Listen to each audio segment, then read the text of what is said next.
Happy Tuesday. Let's get people to join.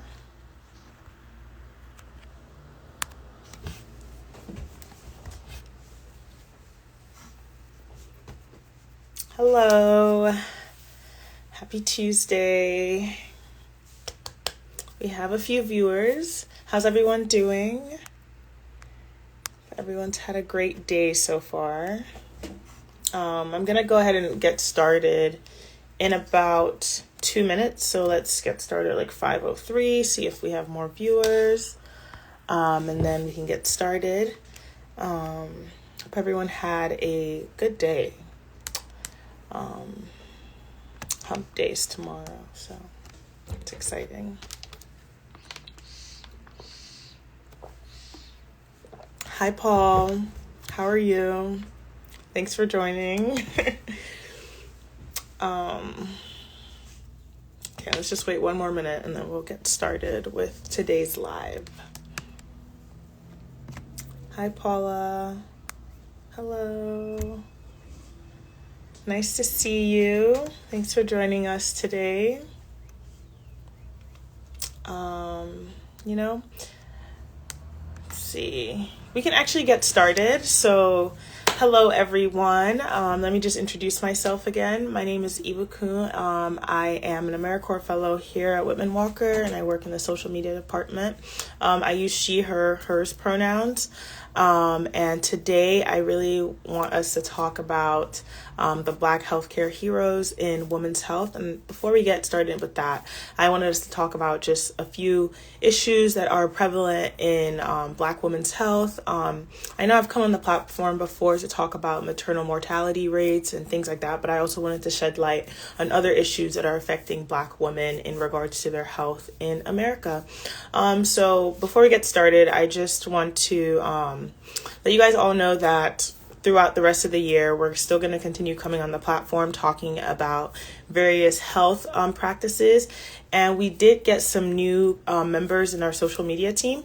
So you're going to see less of my face, but you'll see new faces, and that means new topics, new perspectives.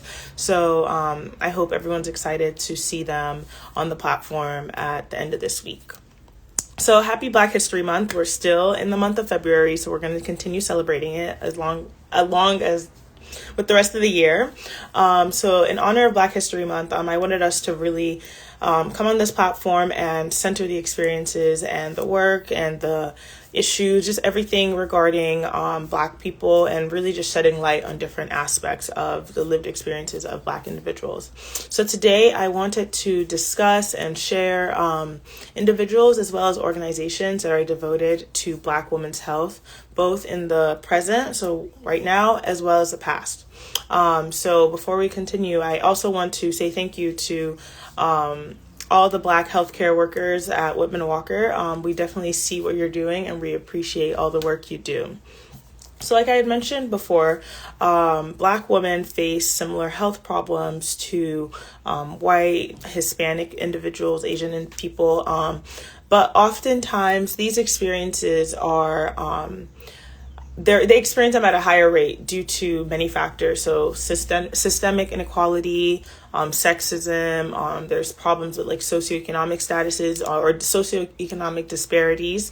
So some of the obstacles faced by Black women can include the lack of comprehensive healthcare insurance, access to equitable and safe jobs, a challenge of, securing a safe, social support system as they maneuver the social system. So the health outcomes for Black women often tend to be worse than that of white, Hispanic, Latinx individuals. So really what I wanted us to discuss is the healthcare system, just recognizing all the different unique challenges that are faced by Black women while seeking medical treatment. So we've talked about historical racism, we've talked about sexism, and both of these play a tremendous part in the health of Black women. It has been found that Black women are 60% more likely than non-Hispanic white women to develop high blood pressure throughout their lifetime. And I'm not sure if anyone watching right now was part of the live or watched the live where I talked about the term weathering. But weathering really like speaks upon all the different, or weathering speaks upon like how all the like compiling oppressions that Black women face, how that affects their health in the future. So this statistics that's saying that, Black women are 60% more likely to develop high blood pressure than non-Hispanic white women is really important, because Black women just carry a lot of different oppressions, and a lot of different parts of the society were created to kind of make their health not as good as other people. So it's really important that we keep that in mind. And I also brought up this example or this statistics because it speaks on the legacy of redlining and the ways that structural racism affects not just Black women, not just the Black women's lived experiences, but also their actual mortality and health outcomes. So redlining is just like the denial of mortgages to people of color in urban areas by banks, so that they can't afford homes in nicer neighborhoods. So this practice basically trapped Black women, Black families in deteriorating neighborhoods marked by limited economic, social, and educational resources, which ultimately affected their health outcomes. Because if you're living in a built environment that has, poor air conditions, or, receiving healthcare, or finding like a healthcare facility is a burden, like ultimately your health outcomes are going to be negatively impacted. So yeah, I wanted us to talk about that today. So if anyone has any thoughts as I'm speaking about all of this, I would really like for this to be interactive if possible. The U.S. health system is hardly immune from racism, especially within a medical community that believes Black women's pain, or that disbelieves Black women's pain and dismisses their experiences with their own body. And this reminds me of a study that I learned about in undergrad, where some medical students were surveyed to ask them if they either, one, believed a Black woman's, pain tolerance level was higher than others, or and also asking if, what they would do about it. And basically it was found that a lot of these medical students, my laptop was still on.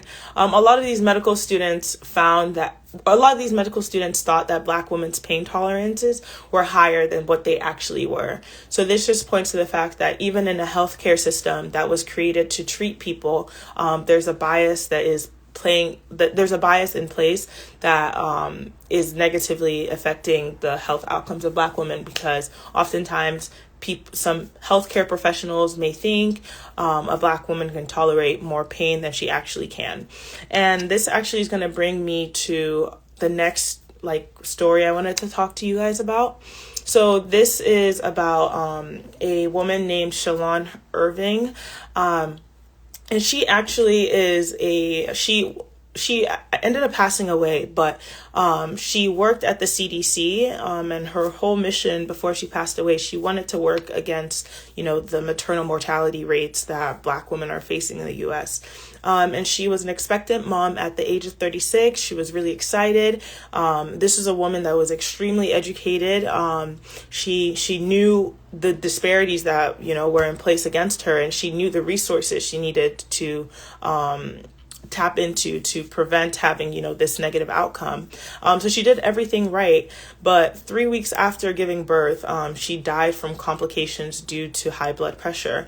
And really the reason why she ended up dying, it was due to this high blood pressure, but it was because her medical providers did not believe that she was actually going through this pain. So whenever we talk about Black maternal mortality, it's not just while in labor. The outcomes aren't just occurring while in labor, but also we need to remember that Black women are still facing these same disparities and these same biases after they have gone through labor and given birth to their children. So basically this woman Shalon, she repeatedly reported pain and also identified the dramatic swelling to to her physicians prior to her death, and she ended up getting sent home with a prescription and no further follow-up. So this tragedy is not new to Black women, unfortunately. Another reason why I brought up her story is because there's also a study that was done to just examine how the health outcomes of Black women change as they get more educated. And it was actually found that like the more educated a Black woman is, the worse her health outcomes are. And I thought that was really interesting because, what like people often, say, oh, you need, go to school, like get educated, this is going to help you. But for Black women, it doesn't exactly help their health outcomes because as a Black woman, if you are more educated, your providers might think because you're more educated, you know how to handle whatever is thrown at you. So all of a sudden you have to become even more resilient. You have to be stronger. And in a setting where you're supposed to be relying on someone to, look out for you and help you recognize any, red flags in your health, they're not given the same treatment or the same energy. So like I mentioned before, this tragedy is not new to Black women. And it is important that institutions and healthcare facilities recognize the impact of historic and present day injustices that are contributing to the disparities in Black women's health. So all these negative interactions signify the importance of creating a system that caters to Black women in healthcare. So we do have a few suggestions for you to do as individuals, as well as on an institutional level. So first, it's important to increase the awareness and integration of lived experiences of Black women. So not just, don't just go read a book, don't just go listen to a podcast, don't just attend a cultural sensitivity training or, that's not enough. You need to really talk to these Black women, talk to them about their experiences. So it's important that the real voices of Black women are at the table. So you're not just having these conversations kind of like around them. You definitely want to include Black women in these conversations. And in regards to healthcare centers, which is why I'm really excited to talk about, we're about to get into it, but I wanted to showcase some Black women in healthcare who are doing really amazing work and who have really paved the way and advocated for, future Black healthcare workers, and as well as the patients themselves, like future Black patients. So it's important that positions at healthcare centers are diversified to ensure that there are Black women present in these same healthcare positions so they can advocate for issues that might have been dismissed or, could be a blind spot. So we do have a few questions that you could ask if you're an institution, to ask yourself, to just do an assessment of if this is a safe space for Black women. So one is, how is our institution experienced by Black women, and have we felt the need to ask them? I think this is really important because, you can create a space for Black women, but if they don't actually find it to be accessible, don't find it to be useful, or if it doesn't really cater to what's needed, then it's almost like a waste of energy and space. So it's good for you to ask the question of how is our institution being experienced by Black women themselves. Also asking, do we have an explicit mission on serving Black women? Do you listen to the voices of Black women, and are they part of the conversation? And a final one that we have is, do I as a person or does my institution take a public and internal stance on a national, regional, and local level regarding incidents related to the lives of Black women? So that's really important because there have been a lot of issues that institutions should be making public stances on. So we really just want to reassess to see if you are doing that. And you can also do that yourself. Are you posting stuff? Are you advocating for Black women? Are you having these, they could be difficult conversations, but they're conversations that are necessary. So now I wanted us to get into talking about, there's a bunch of amazing Black women in healthcare, but I chose 3 to share, and I also chose 2 organizations that I wanted to share with you all today. So these women have paved the way for, changing the world of Black women's health, and also have continued to do the work that people might neglect. So the first person I want to talk about is Mary Elisa Mahoney. So she's actually the very first Black professional nurse in the U.S. And I remember learning about her in college, and I was just like, wow, she really, she went through a lot. Like, first, she was not allowed to even go to school. She was not allowed, when she did go to school, she wasn't allowed to practice. She had to travel really far to even find a place that would allow her to practice. But, despite all of this, she is known for her contributions to both local and national health organizations. And she was a nurse for over 40 years, and she dedicated much of her time to campaigning for women's health and equality, specifically Black women's health and equality. So the next person I want to talk about is Dr. Rebecca Lee Crumpler. So she's actually the very first African-American physician in the U.S. And one important fact about her, she actually wrote a book called Medical Discourses, and this book addresses children's and women's health. And I thought that was a pretty cool connection to make, because children's and women's health is pretty connected. And her book is a really great resource just to see kind of like her perspective, and she also shares what she learned throughout her career as a physician.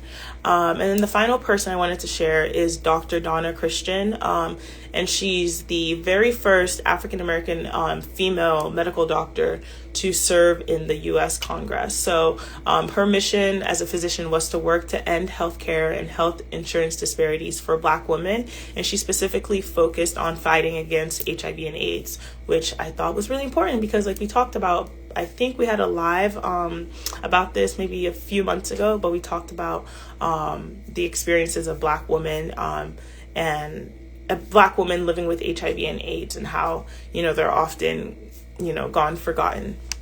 So now I want to talk about a few organizations that I think are really important for us to know about, and I just want to shed more light on them because they're doing really, really amazing work. So the very first one is the Black Women's Health Imperative. So this is the very first nonprofit organization that was created by Black women to help protect and advance the health and wellness of Black women and girls. So since it was created, the organization has been at the forefront of women's health issues through comprehensive public education initiatives that promote overall wellness of Black women. So they do a lot of different programs. They talk about reproductive justice. They talk about, cancer awareness that is prevalent in the Black women community. They talk about, they just really talk about a lot of different things that have a lot of different programs that you can get involved in. And you can also donate to these organizations just to ensure they continue running for a very long time. And another organization I want us to talk about today is the Black Women's Health Movement, which was designed to engage and empower African American women across the socioeconomic spectrum to live healthier lives, both mind and body. So I thought this organization is really cool because they've really recognized that, health is not just your organ health or just basic things like checking your blood pressure, checking to see if you're diabetic, checking, doing the pre-cancer screenings. They've realized that, your mind and body are completely connected, and they work together to ensure that you are living a healthy life. So this organization really emphasizes the mind and body connection. And I think that's, especially with mental health not being something that's talked about in the Black community, especially as Black women, I really love that this organization has prioritize that intersection. But yeah, that's really all I have to share with everyone today about Black women's health and just amazing healthcare heroes in that field. But I hope you learned something new today, and I hope you left this conversation with something to think about, something to ask yourself. And before we end, I just want to see if anyone had any questions. But if not, I do want to mention about our COVID-19 vaccine. So if you've already been vaccinated, congrats. You have taken a great step to protect yourself as well as your community. We know that there's a bunch of different variants still going around. And I hope no more to come, but probably. But thank you for getting a vaccine, and just continue staying alert, continue practicing safe, the safety measures, washing your hands, wearing your mask, especially now that in DC the mask mandate was lifted today. Not the mask mandate, the vaccination mandate was lifted. So just continue, just being safe. And then if you haven't been vaccinated and you are looking for an appointment, Whitman-Walker does offer the vaccine. So you can call us at 202-207-2480 to make an appointment. Or like what was just put in the chat, you can check out vaccinate.dc.gov to find the nearest appointment around you. And if you are not from the DMV, you can just go to vaccines.gov, and that's a place where you can find vaccination locations close to you. And if you have not been vaccinated and you're not looking for an appointment, we still urge that you continue to follow the CDC guidelines for mask wearing, quarantining, social distancing, and everything else. It's important that you just continue practicing these precautionary measures with those around you. And finally, please follow us on Instagram, Facebook, TikTok, Twitter. Check out our website for the most up-to-date information about our services and COVID-19 resources. You can also call us at 202-797-4439. And yeah, I look forward to seeing you guys later this week, and I hope you have a great evening. Have a good evening, guys. Bye.